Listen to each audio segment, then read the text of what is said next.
Ustez lapurreta batean erabilitako autoa da eta gertakizunaren lekuan aurkitu bezala ekarri dute laborategira begizko azterketa egiteko. Horrengo inspekzio batean guk arrastoak gehi baten arrastoak atzamarrarekin, ulearekin edo bai izaten dana elementu biologikoekin, bai semena edo beste elementu batzuk. Buzoa soinean, frogarik egon ezkero ez kutsatzeko, autoaren argazkiak ateratzea da aurreneko pausoa. Eta hemendik aurrera egin beharrekoak ere, ordena jakin bati jarraitu behar dio.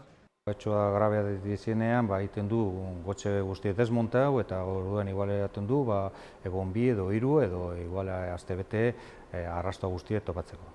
Arrastoak topatuta, zenbakia jarri eta argazkia ateratzen diote. Hemen amaitzen da begizkoa azterketa. Arrastoak eraten du laboratorioa gure baseekin konparatu han badauz eta han ez badauz Europako baseekin, bai prun edo bai kodiz, han horrek arrastoak abere identifikatu induz individuok. Otsailean, Mungian bikotekideak hil zuen emakumearen auzian, edota Bilbon Shaolin faltsuaren kasuan. Ertzaintzaren polizia zientifikoaren lana ezinbestekoa izan da. La inspección ocular es una actividad que cobra gran trascendencia en la investigación criminalística. Begizko azterketa bere bizikoa da ikerketa hauetan.